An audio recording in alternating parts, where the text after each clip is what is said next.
एक वेळेला फक्त लघवीमधनं रक्त पडलं, ही गोष्ट इतकी सिरियसली घेण्यासारखी का असते असं तुम्हाला वाटतं?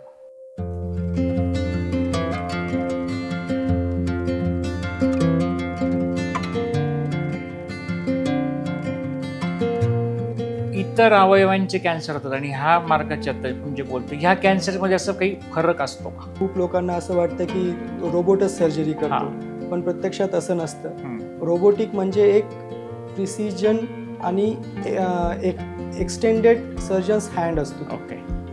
लघवीच्या पिशवीचे, ज्याला आपण ब्लॅडर म्हणतो, त्याचे 50% कॅन्सर जे असतात ते स्मोकिंगमुळे असतात. बरेचदा प्रोस्टेटचा कॅन्सर विषयी आता आपण बोलतोय. या विषयाचं तुमच्या एवढ्या वर्षाच्या प्रॅक्टिसमध्ये लोकांमध्ये असणारे कॉमन गैरसमज काय असतात? लघवीमध्ये रक्त येणं हे कधीच नॉर्मल नसतं. ओके. पेशंटला वाटतो की प्रोस्टेट कॅन्सर हे फक्त वयस्कर लोकांचं कॅन्सर आहे, पण तसं नसतं.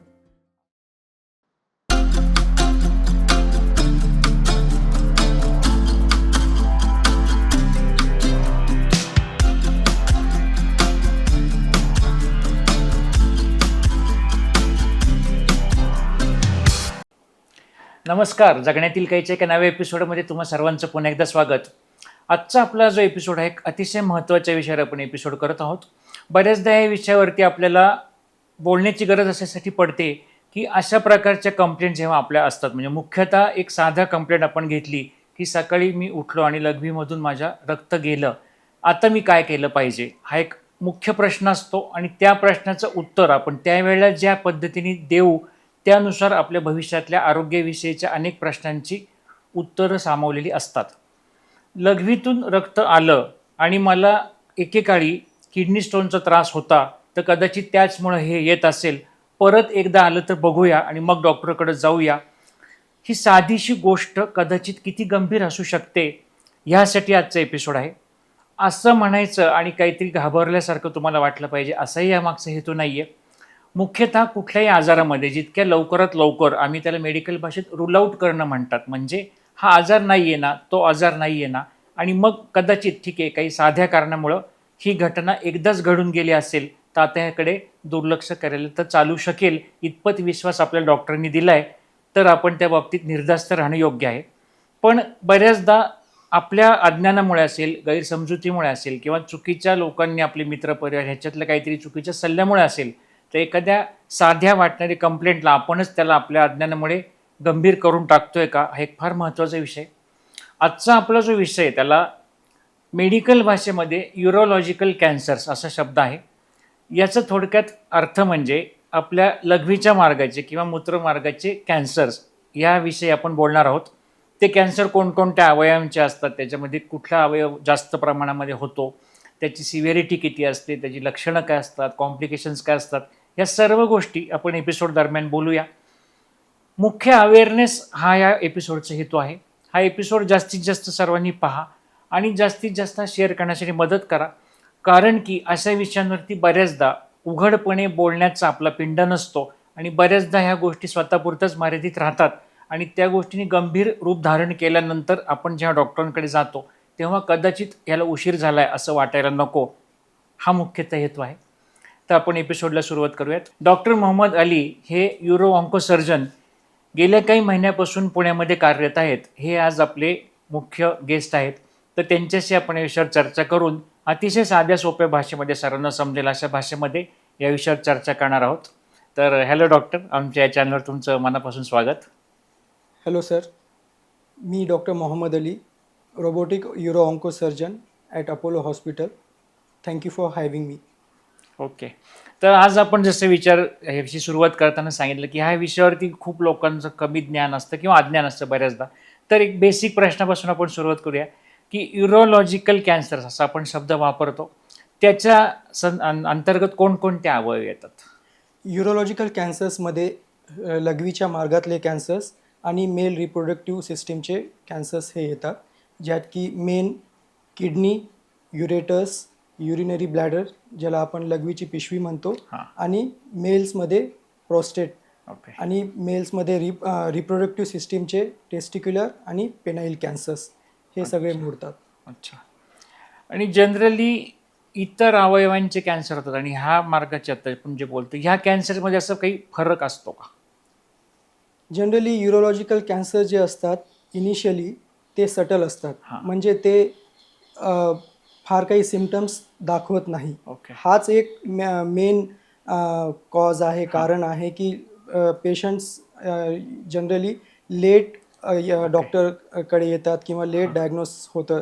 की आता जे मगाशी इंट्रोडक्शनमध्ये मी बोललो, जे आपल्याच चर्चेमध्ये मगाशी विषय आपण बोललो होतो, की एक वेळेला फक्त लघवीमधनं रक्त पडलं, ही गोष्ट इतकी सिरियसली घेण्यासारखी का असते असं तुम्हाला वाटतं? लघवीमध्ये रक्त येणं हे कधीच नॉर्मल नसतं. ओके.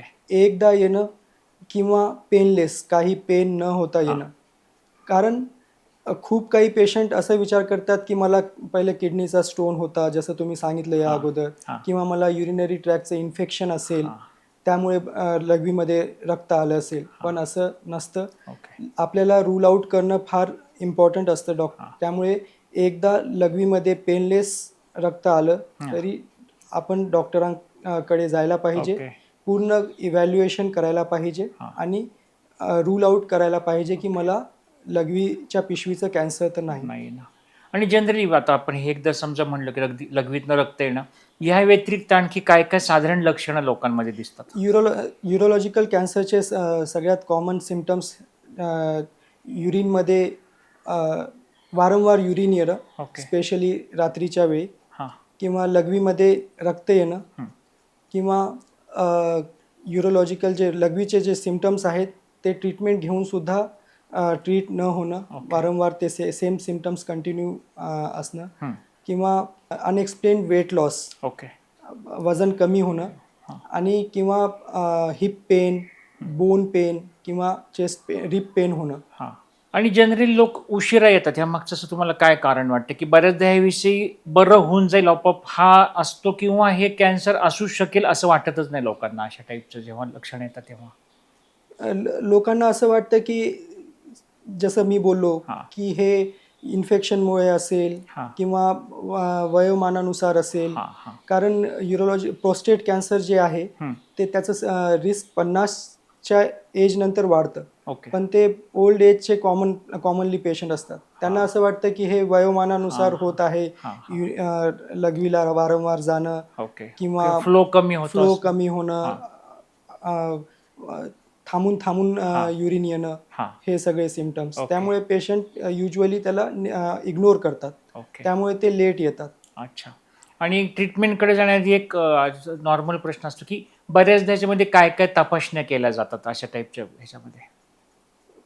युरोलॉजिकल कॅन्सर जसं की प्रोस्टेट कॅन्सर आहे, यामध्ये स्क्रीनिंगसाठी एक सिम्पल ब्लड टेस्ट आहे, Serum total PSA, prostate specific antigen. एकदम सिम्पल ब्लड टेस्ट आहे, ती करायला पाहिजे. आपल्या इंडियामध्ये 50च्या नंतर आपण सजेस्ट करतो. पण जर फॅमिली हिस्ट्री असेल, फॅमिलीमध्ये कोणी फर्स्ट डिग्री रिलेटिव्हला अगोदरच झालेला असेल प्रोस्टेट कॅन्सर, तर मग 45च्या एज नंतर चालू करायला पाहिजे. प्रत्येक वर्षी फक्त एक सिरम PSA टेस्ट. ते ब्लड टेस्ट केल्यानंतर जर ते वाढून आलं, नॉर्मल रेंजच्या वरती आलं, तर मग पुढचं आपण इव्हॅल्युएशन करतो, जसं की इमेजिंग, सोनोग्राफी किंवा MRI प्रोस्टेटचं.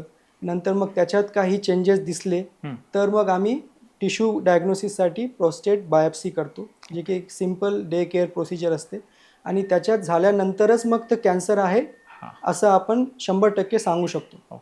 फक्त PSA वाढून आला तर कॅन्सर आहे मला असं फार लोकांना वाटतं, किंवा इमेजिंगवरती आलं, पण ते 100% टिश्यू बायोप्सी नंतरच कन्फर्म होतं. कारण जे PSA टेस्ट आहे ही प्रोस्टेट स्पेसिफिक आहे, कॅन्सर स्पेसिफिक नाही. प्रोस्टेटचं जर इन्फेक्शन असेल तर तरी तो PSA वाढून येऊ शकतो. तर मग आम्ही कसं त्याला इव्हॅल्युएट करायचं ते पेशंटच्या PSA व्हॅल्यूनुसार डिसाईड करतो. अच्छा.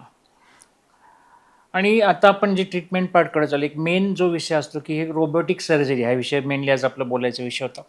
तर खरं तर गंमत म्हणजे आम्ही मागे ऑर्थोपेडिक रिलेटेड पण जेव्हा केले रोबोटिक सर्जरी विषयावरती, तर खूप ह्याविषयी लोकांचे गैरसमज आहेत, किंवा लोकांना असं एक फिलिंग असतं की हे कुठेतरी एक मशीन हे सगळं ट्रीटमेंट आपली करत असतं.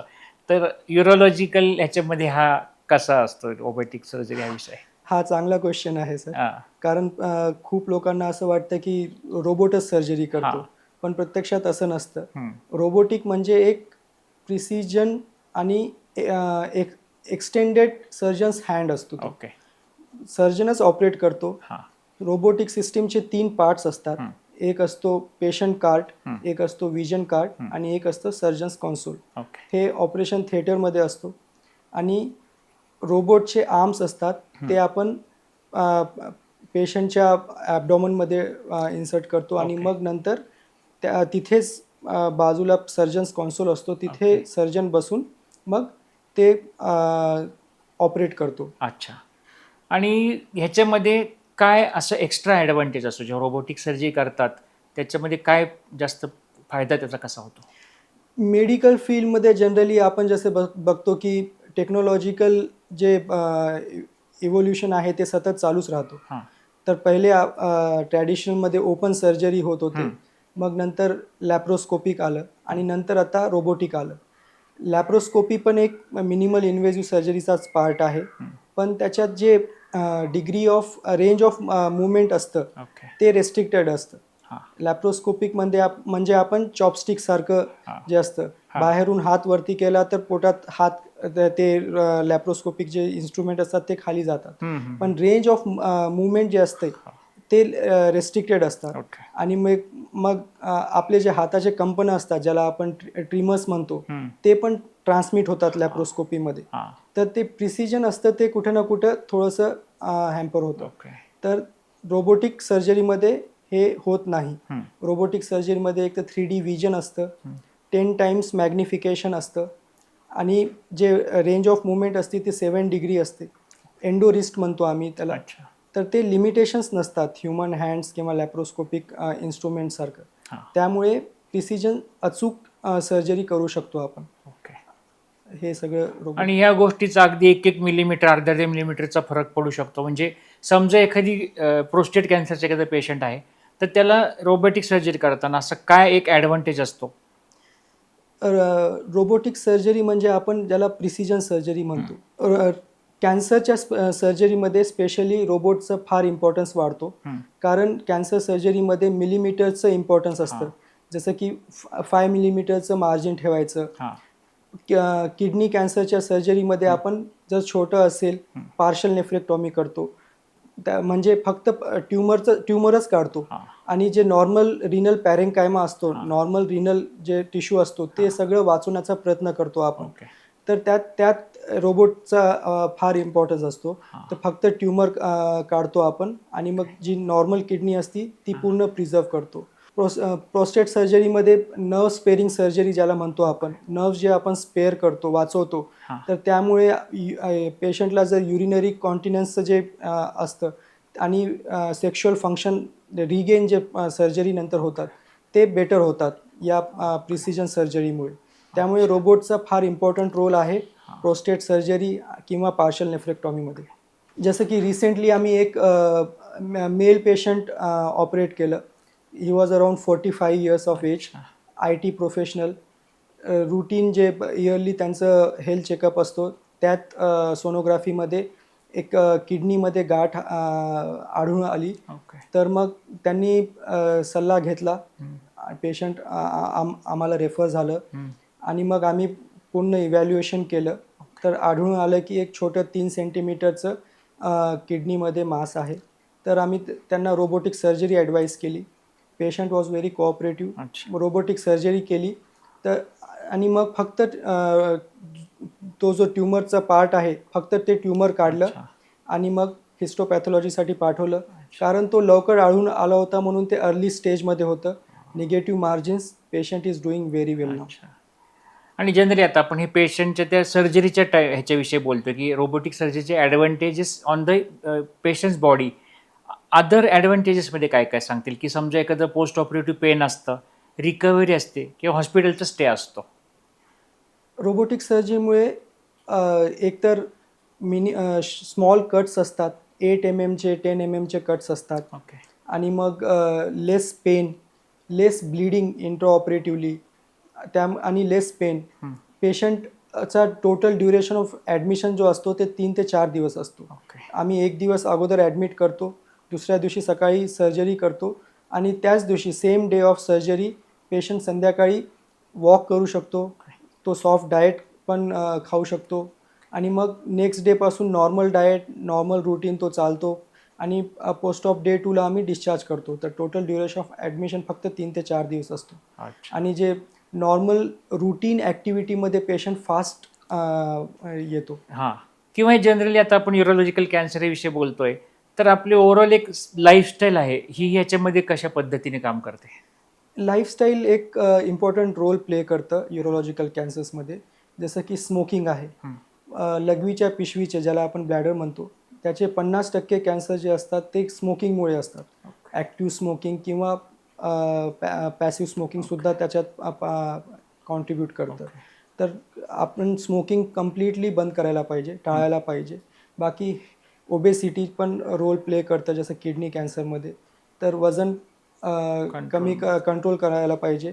हेल्दी डाएट खायला पाहिजे आणि रूटीन फिजिकल ॲक्टिव्हिटी करायला पाहिजे. ओके.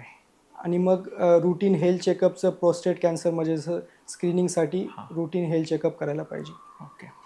किंवा जनरली आता आपण प्रोस्टेट विषयी बोलतोय, इतर कुठलाही कॅन्सर यूरोलॉजिकल ह्याच्यातला असेल, तर त्यासाठी वयाच्या 50 नंतर तरी कमीत कमी एक रेग्युलर स्क्रीनिंग अपेक्षित करणं. नाही, स्क्रीनिंग प्रोस्टेट कॅन्सरमध्ये रोल प्ले करतं. त्यामुळे फक्त as per the guidelines prostate कॅन्सरमध्ये स्क्रीनिंग ॲडवाईज करतो 50 नंतर. पण आपण रूटीन हेल्थ चेकअप तर करायलाच पाहिजे. कारण किडनी कॅन्सर जे आहेत ते फिमेलमध्ये असो किंवा मेलमध्ये असो, मोस्टली इन्सिडेंटल डायग्नोसिस असतं ते सोनोग्राफीसाठी. जसं की एक फिमेल पेशंट 30-32 वयाची होती. ती असंच रूटीन हेल्थ चेकअपमध्ये स्मॉल रिनल मास आढळून आलं. तर लवकर आढळून आल्यामुळे लवकर ट्रीटमेंट घेतलं आणि लवकर ती क्युअर झालं. ओके. बरेचदा प्रोस्टेटचा कॅन्सर विषयी आता आपण बोलतोय, याविषयी असं तुमच्या एवढ्या वर्षाच्या प्रॅक्टिसमध्ये लोकांमध्ये असणारे कॉमन गैरसमज काय असतात? प्रोस्टेट कॅन्सर रिलेटेड 3-4 गैरसमज आहेत जे की जाणून घेणं फार इम्पॉर्टंट आहे. जसं की पेशंटला वाटतो की प्रोस्टेट कॅन्सर हे फक्त वयस्कर लोकांचं कॅन्सर आहे. पण तसं नसतं. आजकाल इन्सिडेन्स 50 नंतर पण खूप वाढलेले आहेत, स्पेशली इन इंडिया. त्यामुळेच स्क्रीनिंग जे असतं ते 50 नंतर आम्ही ॲडवाईज करतो पेशंटला. त्यामुळे प्रोस्टेट कॅन्सर हे फक्त वयस्कर लोकांचं कॅन्सर आहे, हा एक कॉमन गैरसमज आहे. दुसरं कॉमन गैरसमज म्हणजे युरिनरी जे सिम्पटम्स असतात ते वयोमानानुसार होत आहेत असं फार लोकांना वाटतं. जसं की वारंवार रात्रीला उठणं लघवी करण्यासाठी किंवा लघवीची जी स्ट्रीम असती ती पातळ होणे किंवा थांबून थांबून लघवी येणे, हे सगळं जेव्हा होतं तेव्हा इव्हॅल्युएशन फार गरजेचं आहे. तिसरं गैरसमज म्हणजे प्रोस्टेट बायोप्सी केल्याने कॅन्सर स्प्रेड होतो, ही एक कॉमन मिथ आहे. तसं नसतं. प्रोस्टेट बायोप्सी हे आम्ही डे केअरमध्ये ॲडमिट करून एक निडल कोर बायोप्सी असतं ते करतो. त्यामुळे काही प्रोस्टेट कॅन्सरचा स्प्रेड होत नाही. चौथी मिथ म्हणजे प्रोस्टेट कॅन्सरच्या सर्जरीनंतर लघवीचा ताबा जातो किंवा सेक्शुअल फंक्शन कम्प्लिटली जातात, असं नसतं. जसं की रोबोटिक सर्जरीमुळे जे आपण प्रिसिजन सर्जरी करतो, नर्व स्पेअरिंगचा ऑप्शन असतो. नर्व स्पेअरिंग केल्याने जे रुटीनली सर्जरीज करतो, तर आमच्या पेशंटचा रिव्ह्यू असा आहे की 3 ते 6 महिन्यामध्ये युरिनचा ताबा पुन्हा रिगेन होतो, कंट्रोल येतो. आता या सर्व गोष्टींनी आपण बोललो, एक टेक अवे मेसेज होण्याच्याविषयी काय तुम्हाला सांगता येईल? यूरोलॉजिकल कॅन्सरबद्दल टेक अवे मेसेज मी हे सांगू शकेल की यूरोलॉजिकल कॅन्सर जे असतात ते इनिशियली सटल असतात. ते काही सिम्पटम्स दाखवत नाही. त्यामुळे यूरोलॉजिकल कॅन्सरमध्ये स्क्रीनिंगचं आणि रेग्युलर हेल्थ चेकअपचं इम्पॉर्टन्स फार वाढतो. त्यामुळे रेग्युलर हेल्थ चेकअप करा. लाईफस्टाईल चेंजेस जसं की स्मोकिंग टाळणे, फिजिकल ॲक्टिव्हिटी करणे हे फार इम्पॉर्टंट आहे. आणि लघवीमध्ये रक्त येणे एकदा पण आढळून आलं तर यूरोलॉजिस्टचा सल्ला घ्या. त्याला इग्नोर करू नका. हाच माझा सल्ला असेल. ओके. ते एका खूप महत्त्वाच्या विषयावर आपण आत्ता चर्चा केली, म्हणजे जी सुरुवात आपण ज्याच्यापासून केली ती तिथेच आपण एपिसोडचा शेवट केला आहे की साधं एक सिम्पटम आपण ह्याविषयी फक्त बोलते की लघवीतनं रक्त आलं आहे तर ह्याच्याकडे दुर्लक्ष करू नका.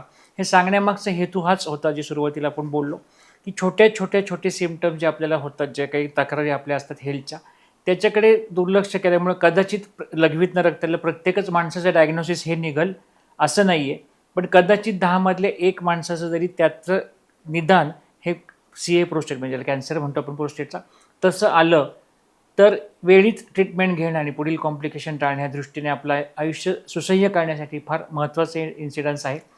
तर हा एपिसोड जास्तीत जास्त लोकांपर्यंत नक्की पोहोचवा, कारण ह्या अशा पद्धतीच्या गोष्टींवर जसं बोललो त्याप्रमाणे आपली चर्चा होत नाही विषयी. बऱ्याचदा आपण आपल्या फॅमिली डॉक्टरांकडे जरी गेलो तरी आपण जनरली अशा गोष्टींविषयी बोलत नाही.